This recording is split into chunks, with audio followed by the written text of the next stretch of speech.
tous, c'est Jules Riss. Je reviens d'un tour du monde du sport et du partage à Metz. Et retrouvez-moi pour le podcast de Gauthier Carboni très prochainement. Allez, la bise! Alors bonjour à tous, aujourd'hui nous sommes avec Jules Riss, aventurier, explorer. Jules Riss, 28 ans, 29 ans, 27 ans. On te met déjà trop vieux, ça va pas pour commencer cet échange. On part à la rencontre d'un explorateur qui revient fraîchement du monde, on peut dire, qui est de retour en France. Jules Riss qui est avec nous. Ce mercredi 3 juillet, on va découvrir ce portrait très atypique. Salut Gauthier, écoute, très content d'être avec toi pour te faire un retour d'expérience de ce tour du monde du sport. Ce tour du monde du sport, comme vous l'avez entendu, Jules, tu as utilisé différents moyens de locomotion dans ce tour du monde.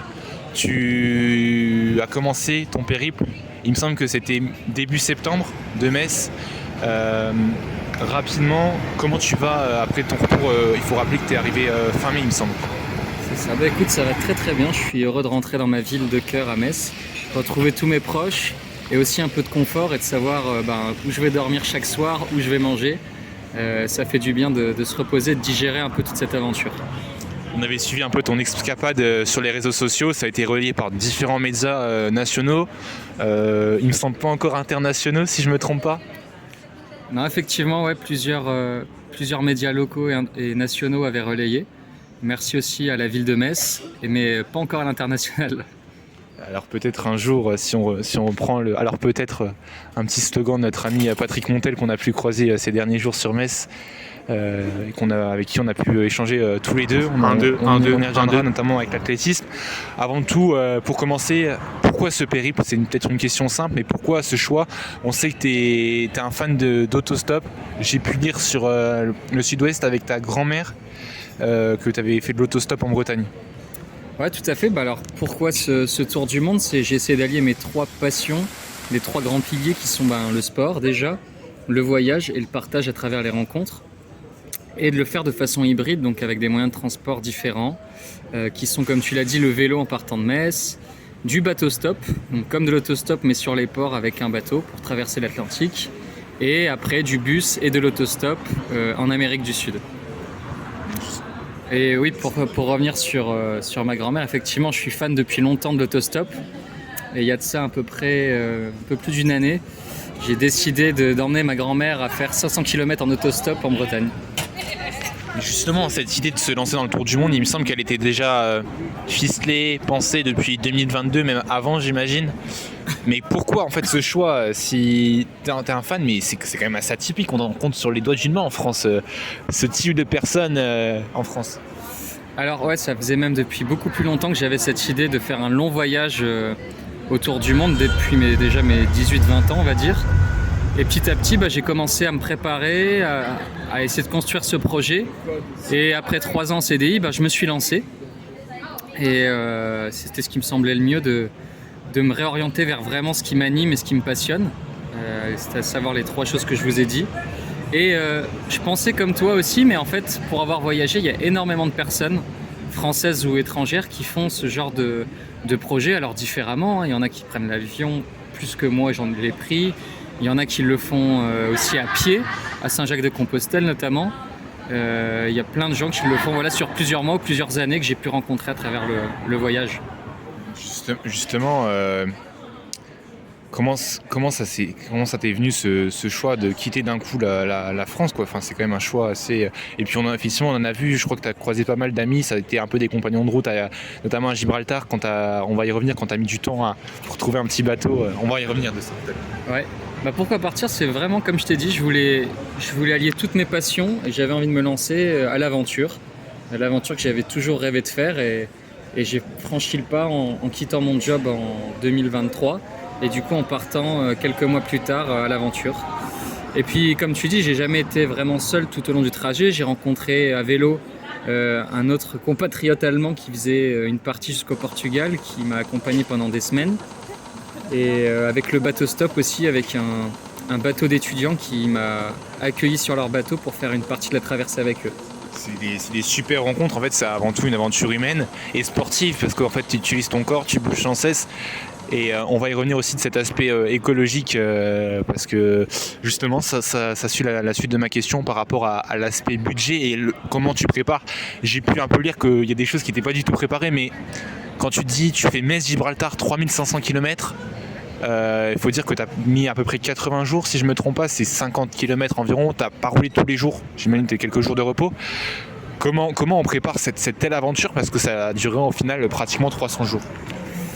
Écoute, niveau préparation, j'ai préparé, on va dire, les bases, les choses vitales, une assurance, du matériel, stocker toutes mes informations d'identité, passeport, bancaire sur un cloud. Mais après, je t'avoue que je me suis vraiment très peu préparé. J'ai mis quelques points d'intérêt pour les sports que je voulais tester ou les endroits que je voulais visiter. Mais pour tout te dire, j'ai reçu mon vélo du départ 2 jours avant de partir. Et j'ai vraiment fait l'aventure au jour le jour. Je savais juste qu'il fallait que j'aille à Gibraltar parce que c'était un spot important pour le bateau stop. Et l'aventure s'est articulée en fonction des rencontres et en fonction du rythme et des envies, quoi. Justement, les envies, mais ça, je me permets la question, un budget... justement, il y a des gens qui sont carrément avec nous alors qu'on tourne actuellement. On va mettre en pause. Attends. Donc on revient avec Jules Rist, la première petite pause de cet échange. On parlait de ce budget, on parle d'un vélo, tu nous parlais un peu de tes comptes bancaires que tu avais tout mis sur un cloud. J'imagine qu'il faut se préparer, qu'il faut économiser de l'argent parce que partir quand même, comme je le disais, 300 jours, c'est quand même pas rien. Oui, alors effectivement, c'est sûr, c'est un voyage qui se prépare au niveau financier, sachant que au niveau dépenses, la façon de voyager reste assez économique, étant donné que j'ai utilisé beaucoup de moyens de transport atypiques, le vélo, le bateau stop et l'autostop. Donc ça restait assez économique. Il y a juste l'achat du vélo, avec les équipements que qu'on a pu me fournir notamment. Sponsorisé ? Pardon ? Sponsorisé pour les équipements chez Decathlon à Metz, et également pour les équipements de camping avec le Sri Lanka Metz. Mais effectivement, sur ce type de voyage où on dort chez l'habitant, on se déplace en vélo ou en bateau stop, où on campe sauvagement, niveau logistique et logement, on a peu, voire presque pas de frais. Après, c'est vrai qu'en Amérique du Sud, j'ai dû aussi payer plusieurs fois des logements. Il y a la nourriture, il y a aussi les transports, notamment les bus en Amérique du Sud, où ça se fait beaucoup par bus. Et il y a les activités également. Donc je dirais que c'était globalement un budget autour de 6 000 € tout compris, avec l'achat du matériel, l'assurance aussi qui coûte 500 €, un peu plus de 500 € sur le voyage. Mais voilà, avec un budget d'environ 6 000 € plus ou moins, je m'en suis sorti sans jamais me priver. Mais rien, quand on le rapporte au mois, t'es parti 9 mois si je me trompe pas, quasiment, ça revient quoi, si je fais bien le calcul, soit 700 €? C'est ça, une moyenne de 700 € qui varie en fonction des pays, qui était forcément un peu plus élevée en France du fait du coût de la vie, de la nourriture, mais qui s'équilibre aussi en Amérique du Sud, où là j'ai fait un peu plus d'activités extra, vu que j'avais plus le vélo avec moi, d'autres activités, quoi. Justement, tu parles de la France, tu as fait, je crois, une quarantaine de jours en France. Tu es passé par, il me semble, Orléans, les châteaux de la Loire notamment. Tu as évité la région parisienne. Ouais. Tu as fait au plus court, on va dire. Est-ce que tu peux nous citer une rencontre ou deux on va dire que dans ton périple à vélo, je parle de la France, c'est également l'Espagne que tu as traversé, c'est également le Portugal, avant de rallier Gibraltar. Alors une rencontre en France, pardon, ou une rencontre... Partout. Enfin, je veux dire, sur ton périple de 3500 km, ouais. Tu peux nous raconter en fait tes meilleures rencontres. Ok. Que ce soit en France, au moins une si ça serait bien dans chaque pays si t'en as un. Ok. Alors du coup, je pense à une des gens que j'ai rencontrés en visitant le château de Fontainebleau, qui m'ont demandé ce que je faisais comme projet, et qui m'ont donné leur numéro, parce qu'en fait ils étaient là aussi en vacances pour visiter, mais qu'ils habitaient vers Bayonne. Donc en fait 2 semaines plus tard, ils m'ont accueilli chez eux, ils m'ont fait découvrir tout leur terroir, j'ai pu manger tous les produits du sud-ouest et je suis resté presque 3 jours chez eux à rencontrer toute leur famille et je suis encore en contact avec eux, donc je les remercie grandement. Une super rencontre avec Christine et son mari. Et une autre rencontre aussi qui m'a marqué au Portugal cette fois, J'ai sonné à une porte, il y avait une femme enceinte et des gens qui faisaient des travaux. J'étais pas sûr vraiment de là où je sonnais. Et finalement, la famille m'a accueilli les bras ouverts. Il s'avère que toute leur famille, chaque personne dans la famille avait un bar dans la ville. Donc autant te dire que le soir, on a fait un marathon avec tous les gens de la famille à Praia de Mira. Je leur ai expliqué mon projet. Et au final, le dimanche matin, ils m'ont fait jouer dans l'équipe de football locale pour faire un match officiel et remplacer un joueur qui était blessé. Et grâce à cette même famille, quelques jours plus tard, j'ai pu faire un stage de surf chez un ami à eux, plus dans le sud du Portugal. Et pareil, j'espère les revoir et les accueillir à Metz parce que c'était vraiment une famille géniale, quoi. Depuis, ils m'ont donné des nouvelles, leur petit est né entre-temps qu'on s'est vu et que je suis rentré. Et justement, ces rencontres, tu parles que tu gardes encore des contacts. J'avais une question un peu comme ça qui vient de nulle part. Est-ce que ce type de voyage, tu le partages aussi à tes proches? On sait que ta compagne t'a accompagné, il me semble, sur la fin du trajet en France, elle t'a rejoint. Mais avant tout, est-ce que c'est plus quelque chose que tu veux garder au fond de toi, ou tu parles du partage, mais est-ce que tu l'as vraiment partagé avec ta famille?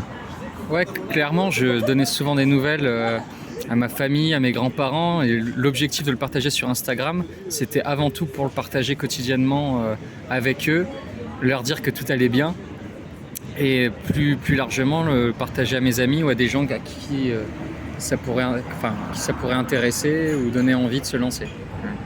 Et donc après Gibraltar, ça a été donc tu arrives à peu près, si je me trompe pas, avant décembre, c'est ça? Et tu passes Noël, je me souviens d'une de tes stories sur Instagram, sur ta page, tu passes Noël dans un bateau et en pleine mer en fait.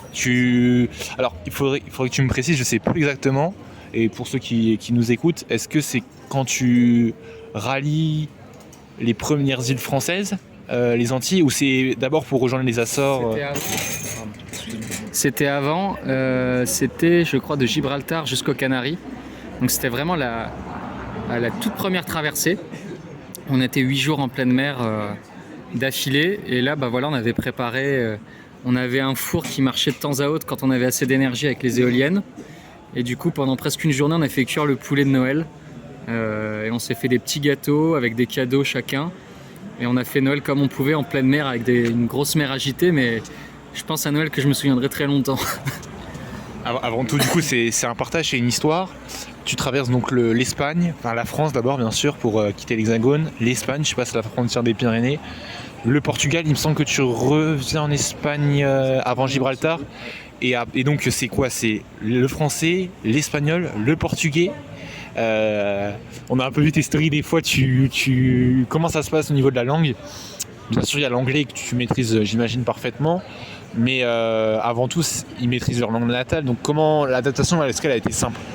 Alors déjà je pense que des 4 langues que tu as citées, même le français je suis pas certain de bien maîtriser, mais j'ai fait l'allemand en LV2 en venant de Metz, donc j'avais jamais fait d'espagnol.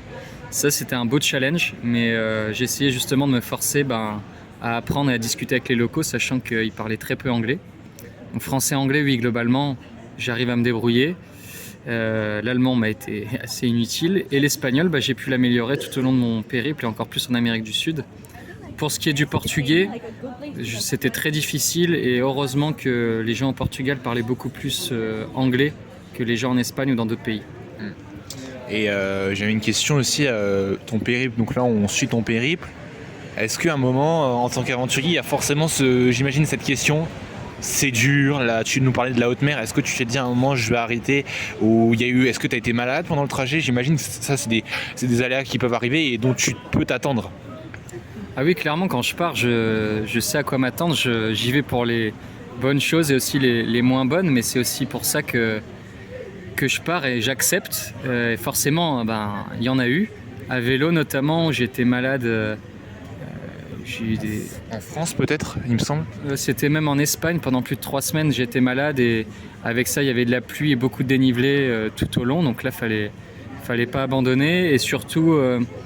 c'est le bateau, c'était vraiment l'inconnu pour moi, et j'ai eu le mal de mer très rapidement, avec des grosses conditions. Je me demandais ce que je foutais là, quoi. Mais j'ai jamais voulu abandonner. J'ai pris mon mal en patience, on va dire, mais c'était le plus challengeant parce que je savais pas quand mon mal de mer allait s'arrêter, quoi. Est-ce que tu peux un peu nous parler de tes jours de break? Il me semble que tu t'es arrêté 2 jours à Biarritz. Il y a eu d'autres jours. J'imagine après c'est enchaîné, c'était quoi? C'était 70 km par jour à peu près? À vélo on parle. Ouais, alors à vélo, globalement, c'était entre 50 et 100 en fonction du dénivelé, de ma forme et de la météo. Et puis j'essayais de m'arrêter dans des endroits où je pouvais tester des sports, parce que c'était le fil rouge de ce tour du monde du sport. C'était de tester des sports locaux et atypiques. Donc Biarritz, comme tu le disais, à Bidart, j'ai pu tester toutes les formes de pelote basque, à la main nue, la chistera ou encore la pelota. J'ai pu aussi également, en tant que fan de sport de raquette, tester le jeu de paume dans le château de Fontainebleau, dans l'annexe du château de Fontainebleau. Et voilà, j'ai continué tout au long de mon périple à vélo et après sur le territoire sud-américain. Et souvent les breaks, c'était pour tester les sports, quoi. Tu en as testé beaucoup, on va y revenir. Comment ça se passe quand tu arrives dans les îles? On sait que des fois c'est pas facile en termes de... Tu as aussi peut-être découvert un nouveau monde, peut-être à ce que tu t'attendais pas, une pauvreté. Comment les gens t'ont accueilli? J'ai l'impression plutôt bien en fait, malgré les ressources dont ils disposent. Ouais, alors c'est vrai que pour moi c'était la première fois en Afrique, que ça soit au Maroc ou au Cap-Vert. Le Cap-Vert, je savais pas du tout à quoi m'attendre et j'étais agréablement surpris avec des gens hyper sympas, une culture de la musique hyper développée, des paysages totalement différents en fonction des îles. Et ouais, le lien qu'il y a, que ce soit dans le sport ou avec les gens que j'ai rencontrés partout, c'est une solidarité, une curiosité, une pure bienveillance aussi. Et ça, peu importe le sexe des personnes ou la pauvreté ou la richesse. J'ai été accueilli en Espagne par des gens très riches comme beaucoup plus modestes. Et il y avait quand même cette solidarité qui était universelle. Et du coup, comment ça s'est passé? Comment en fait ils t'ont accueilli comment tu leur expliquais en fait ton périple? Ils comprenaient tout de suite? Des fois j'ai un peu vu qu'il y avait un besoin d'un temps d'adaptation, même tu passais par un traducteur, etc. pour leur faire comprendre. Mais en plus c'est pas comme on le redit, c'est vraiment le point d'orgue moi que je voudrais cibler. C'est très rare une expérience comme la tienne. Ouais, alors moi vraiment j'y allais de façon proactive en expliquant que c'était la rencontre, la curiosité, apprendre sur l'autre, sur les locaux, qui était le plus important pour moi. Ça n'a jamais été un souci financier. D'ailleurs, souvent, j'apportais les pizzas ou j'avais de quoi payer un hôtel tout au long de mon trajet. Mais ce qui m'attire vraiment, c'est de pouvoir discuter avec des gens avec qui je n'aurais pas forcément discuté en temps normal chez moi à la maison, dans mon entourage, et d'apprendre. Et puis de partager des moments, les coutumes, la cuisine. Et donc à partir du moment où on a cette démarche sincère et honnête, et que les gens le comprennent, dans la majorité des cas, ils acceptaient de m'accueillir. Et au final, du coup, tu ressors vraiment heureux de cette expérience. Tu as pu tester combien de sports d'ailleurs? J'ai testé 31 sports au total. Les plus connus peut-être?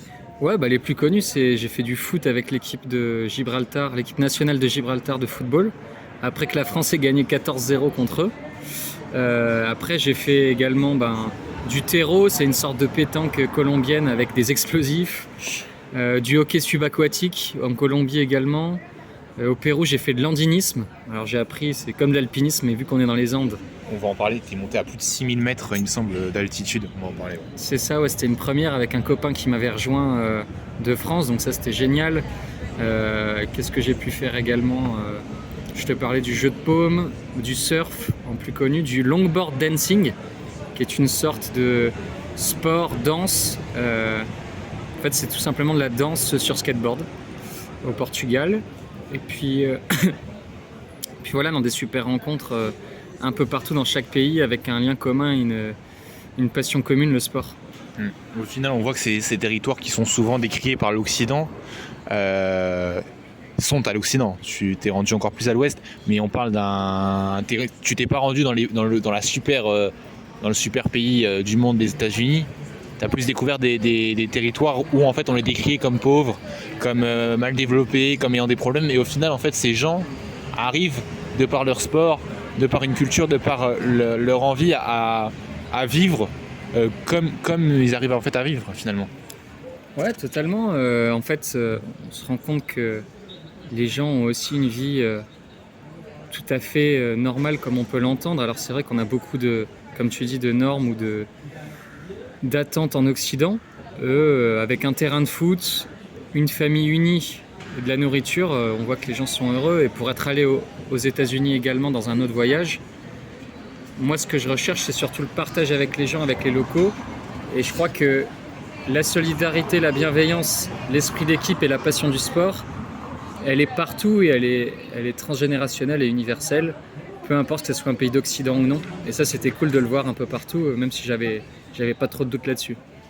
On sait que tu es fan de sport de raquette. Il me semble que j'ai un peu observé ton profil, ton palmarès, on peut même parler de palmarès. Si c'est toujours d'actualité, tu es le 17e joueur français, tu vois de quoi je parle? Le Racquethlon, si on dit comme ça, et 4 top 100 mondial. Exactement, en fait c'est un sport qui combine, comme le triathlon à 3 disciplines, c'est un sport qui combine les 4 sports de raquette, de la plus petite raquette à la plus grande, donc le tennis de table, le badminton, le squash et le tennis. Et du coup on joue chaque sport dans 21 points, et à la fin on fait l'addition et c'est celui qui a marqué le plus de points qui gagne. Et donc là en rentrant, j'ai repris les entraînements. Et l'objectif, c'est au mois d'août d'aller avec l'équipe de France au championnat du monde en Hollande et défendre l'équipe et puis notre pays. Donc justement, t'es 17e mondial, c'est un sport qui est très peu connu. Ça... 17e. Français, pardon, et 88e, il me semble, mondial. Ouais. Et donc c'est un sport qui compte combien de licenciés en France? Donc c'est, si j'ai bien écouté, c'est sport de tennis, de squash et de badminton, c'est ça? Et du tennis de table. Tennis de table, 4 sports. C'est ça. Et on cumule environ un peu plus de 2000 licenciés en France qui sont officiellement, mais encore beaucoup plus de joueurs parce que il y a beaucoup plus de licenciés au tennis, au squash dans chaque fédération complète, mais 2000 licenciés à la fédération de racquethlon. Et davantage, alors j'ai pas les chiffres, mais à l'international, ça se joue beaucoup dans les pays scandinaves, en Angleterre où il y a beaucoup d'équipes et en Allemagne également. Et justement, on parle de tous ces sports, je les ai pas tous retenus pour être honnête, mais voilà, vous avez pu un peu tous les écouter, en tout cas les principaux que tu nous as parlé, le racquethlon qui commence à être implanté en France, mais d'autres sports comme tu nous as cités. Est-ce qu'il n'y a pas cette envie aussi de les impliquer? De les impliquer en France, de les rapporter avec toi? Ouais, alors moi celui que j'ai vraiment kiffé c'était la pelote. Malheureusement ça se joue globalement dans tout le sud-ouest, mais on n'a pas de murs et d'infrastructures pour jouer ici, mais ça serait génial d'en avoir. Et également le pickleball qui est un dérivé, un mélange de tennis et de tennis de table qui se joue sur petit terrain, qui est très développé aux États-Unis et qui commence petit à petit, comme le padel l'a fait il y a quelques années, à se développer dans les clubs de tennis. Ça c'est, je pense, un sport qui va pas mal monter et que j'aimerais bien voir un peu plus à Metz aussi. Voilà aux 2 sports auxquels je pense parce que je suis fan de tout ce qui est raquette, mais il y en a plein d'autres.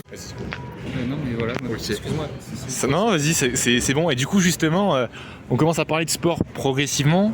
Je voulais plus en fait évoquer avec toi l'aspect humain, l'aspect explorer. Mais au final on se ramène à parler du sport qui sont chacun inculqués, je veux dire, en nous. J'imagine que tu as fait d'autres sports avant de faire du racquethlon. Ouais, moi à la base je viens du volley. Je faisais du volley à Moulins-les-Metz avec mon ami Martin qui travaille à la station à Metz. J'ai fait beaucoup de foot aussi et de la natation, et à un moment j'ai commencé par hasard grâce à mon voisin à me mettre au badminton et ça m'a beaucoup plu. J'ai arrêté les autres sports que je faisais en parallèle et depuis le Covid j'ai découvert le racquethlon, j'ai pu développer tous les autres sports de raquette et maintenant je suis à fond là-dedans.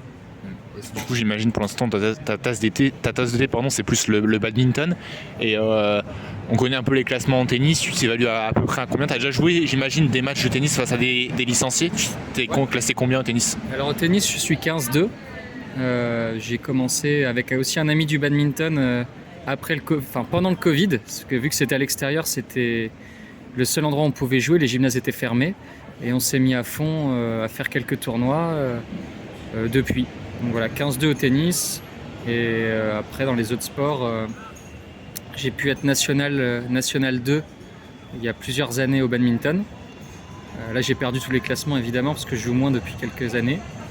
Et au squash, je dirais un niveau régional que j'essaye d'améliorer Donc on voit bien que l'amélioration c'est le squash qui n'est pas sport olympique et tu vois d'où je voulais parler, on parle aussi de pelote, ça a longtemps fait, j'imagine, je pense qu'à travers tes rencontres on peut évoquer un petit coucou à nos amis du Pays Basque, peut-être qu'ils écouteront ce podcast, mais d'après ce que j'ai pu entendre, ils se sont battus pour que la pelote basque ou la pelote soit sport olympique, c'est passé pas si loin en finale et voilà, raconte-nous si tu as pu avoir aussi des retours, j'imagine que oui. Et bah tu vois, pour tout te dire, même le squash, là c'est très récent. Il sera pas à Paris effectivement, mais ça a été voté que pour Los Angeles en 2028, le squash est officiellement un sport olympique. Ouais. Donc c'est cool, on se dit que les 4 sports du racathlon sont sports olympiques. J'espère qu'un jour, ils pourront mettre le racathlon au JO, ça serait fantastique. Pour ce qui est de la pelote, c'est vrai que c'est quelque chose de traditionnel et assez local, mais il y a quand même une grosse communauté de joueurs et ça traverse les frontières, parce que c'est France et Espagne notamment, mais également très présent en Amérique du Sud, en Argentine. Et pour moi, ça fait totalement sens. J'espère qu'ils pourront un jour être aussi sport olympique. Donc tu as compris de quoi je voulais parler maintenant. J'avais aussi lu dans la presse que déjà en 2022, Ouest France disait que tu serais de retour pour les Jeux Olympiques. Donc en fait, il me semble que ton dernier pays que tu as visité, c'est le Brésil, si je dis pas de bêtises. Et comment en fait s'est terminé ce périple? Faut le dire, tu as utilisé des moyens écologiques, mais tu étais quand même rentré en avion parce que enchaîner le retour, ça aurait été aussi long finalement. Ouais, tout à fait. En fait, le retour, j'étais chez un ami à Buenos Aires. J'avais à cœur de revenir pour les Jeux Olympiques. Donc en Argentine, je me permets. Oui, excuse-moi. Ouais. Ouais. Dans les derniers jours, j'étais aussi au Brésil, donc tu as raison, mais la dernière étape, c'était Buenos Aires. Et je voulais rentrer pour les Jeux Olympiques et faire d'une pierre deux coups, parce que j'avais l'anniversaire de ma grand-mère qui avait 91 ans. Et du coup, j'ai décidé, pour être dans les temps, effectivement, de prendre l'avion et de rentrer lui faire la surprise. Et ça me permet aussi d'avoir pu vivre la flamme ici à Metz le 27 juin dernier, faire des super rencontres et aller participer et d'aller voir les JO. Pas participer, pardon, mais en tout cas participer à la fête des JO. Justement, participer, c'était une de mes questions. Quand on voit ton parcours, on parlait des médias quand même, tel Ouest France, Radio France aussi qui a fait un podcast sur toi.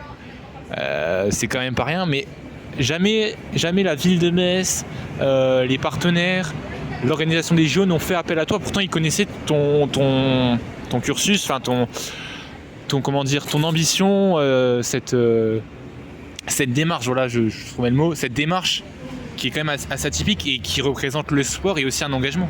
Et jamais on t'a proposé de porter la flamme? Alors si, la ville de Metz m'a beaucoup aidé à travers mon voyage. Ils ont relayé la majorité de mon voyage et moi j'ai essayé d'être le meilleur ambassadeur de la ville en prenant notamment quelques photos. La pancarte aussi. Avec la pancarte de Metz, exactement. Malheureusement, ils m'ont proposé de porter la flamme. Malheureusement, ça n'a pas pu se faire étant donné que je n'avais pas été sélectionné via l'EcoJO et c'est totalement normal. Il y avait eu un désistement, ils m'avaient proposé, mais ça a été un remplaçant qui était prévu de base. Et moi, en fait, je me suis inscrit trop tard, donc ça ne s'est pas fait. Mais la ville et la région m'ont beaucoup aidé pour tout ce voyage. Et avec eux, je vais pouvoir faire des conférences dans des écoles ou dans des événements sportifs pour faire ce retour d'expérience. Donc c'est trop cool. Donc justement, la flamme olympique est passée. T'as suivi ça d'où à Metz? Pour ceux qui connaissent bien la ville de Metz, c'était vers où? Eh ben, écoute, j'ai commencé aux arènes et puis j'ai un peu suivi le cortège pour arriver jusqu'à la REP et attendre que Alison Pinault enflamme le chaudron à Metz. Et puis j'ai pu faire entre-temps des belles rencontres. Je pense notamment avec Patrick Montel qui, je suis très heureux, va pouvoir enfin commenter les JO cet été. Et recommencer, il faut le rappeler, Patrick Montel qui a commenté, il me semble, il va être à ses 10e Jeux Olympiques. Ah oui, pour moi c'est la voie de l'athlétisme, c'est la voie des Jeux Olympiques et c'est cool qu'une légende comme lui puisse avoir sa voix et commenter, nous faire vibrer. Donc on parlait des Jeux Olympiques, donc en fait finalement ils ont fait appel à toi, mais bon, on sait souvent que c'est le COJO, c'est vraiment strict. C'est une édition, c'est sûr, 2024. J'imagine que comme beaucoup, tu as dû être impressionné par le système de sécurité présent. Et est-ce que tu vas te rendre aux Jeux Olympiques? Ouais, déjà la flamme à Metz, c'était une super fête du sport avec un peu des ateliers partout pour promouvoir ça. Donc ça, on peut que féliciter l'organisation. Et puis ouais, je vais aller au début des Jeux, je crois que j'ai pris plusieurs places pour différentes épreuves, évidemment du badminton, mais j'ai essayé de découvrir aussi des nouvelles choses, le rugby à 7, les phases finales, du hockey sur gazon, certainement du volley aussi en face de la Tour Eiffel, et voir sur place si je peux participer au club des supporters notamment, ou à acheter d'autres tickets en fonction de ce qu'il y a là-bas. On suit aussi les Paralympiques, on sait que Michael Giramias, tu es passionné de tennis, je ne sais pas si tu l'as vu. Je l'ai pas vu malheureusement, mais c'est un monstre dans son domaine. C'est un mec remarquable du fauteuil roulant, du tennis fauteuil roulant. Et évidemment que j'espère pouvoir me rendre aux Jeux Paralympiques qui vont être aussi exceptionnels. Donc c'est un bel été pour toi qui va se prolonger. Malgré ce temps nuageux, bon, vous ne le voyez pas, mais on est caché sous quelques petits arbres dans le cœur de Metz. Écoute, merci à toi Jules. Je voulais finir par te demander si ces aventures ne te demandent pas maintenant d'autres objectifs. J'imagine que tu as quitté un travail, forcément, si tu veux un peu nous en parler. Ouais, pour le moment, les objectifs, c'est de pouvoir faire des retours d'expérience de ce projet et partager tout ce que ça m'a apporté avec des écoles, à travers des conférences ou lors des événements sportifs. Dans un second temps, je veux prendre un peu de temps aussi pour passer des diplômes de coach sportif dans le tennis et dans les sports de raquettes que j'ai cités. Et par la suite, mon objectif, c'est de retravailler dans le domaine du sport et de l'événementiel sportif. Le monde de la communication et du journalisme ne t'a jamais intéressé particulièrement, parce que je me demandais, on aurait pu voir avec ces expériences, tu n'as pas fait de vlog, c'était vraiment beaucoup, enfin c'était des photos, mais t'as pas créé une chaîne YouTube si je me trompe pas, t'as pas fait de vlog, il n'y a pas quelqu'un qui t'a accompagné avec une caméra? Non, effectivement, j'ai aimé partager mon voyage un maximum. J'étais moins dans le vlog, même si je l'ai un petit peu fait à travers des stories. J'ai pas de chaîne YouTube. Moi, ce qui m'anime vraiment, c'est l'aspect sportif, événementiel, rencontre de personnes. Et je pense pas forcément être doué pour tout ce qui est journalisme, etc. Même si c'est quelque chose qui m'intéresse, mais voilà, plus sur l'aspect sportif. Plus sur l'aspect sportif, je voulais te poser une question. Du coup, les objectifs à venir, tu nous parlais un peu des écoles. Aider, c'est ça? Enfin, aider les jeunes peut-être à les pousser pour suivre tes pas? Alors, pas forcément pour suivre mes pas, mais en tout cas pour suivre leurs rêves, qui passent le pas, qui voyagent, qui connaissent aussi d'autres options.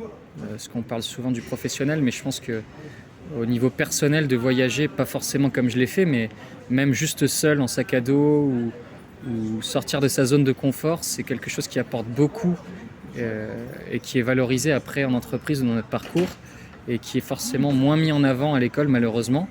Et je pense qu'à travers des échanges avec les plus jeunes, que ce soit en école élémentaire ou au lycée comme j'ai pu faire, ça pourrait aider certaines personnes et c'est tout ce que je souhaite transmettre. T'aurais un mot qui qualifierait toi personnellement, toi, la personne et peut-être ton voyage, donc 2 mots? En 2 mots? Ouais. Je dirais toujours la banane et culotté. On n'est qu'à un nom de réussir quelque chose. Au pire, on nous dit non. C'est le pire qui puisse arriver. Et dernière question, qu'est-ce que tu retiendrais en une phrase, 2 phrases de ton voyage pour une petite conclusion sur ce podcast? Pour conclure, je dirais que c'était un voyage fantastique, sportif, humain et inoubliable que j'ai envie de faire perdurer peut-être en Asie, mais d'ici plusieurs mois. Et on suivra peut-être tes pas et pourquoi pas te suivre en Asie, on verra. Merci Jules. Merci à toi Gauthier.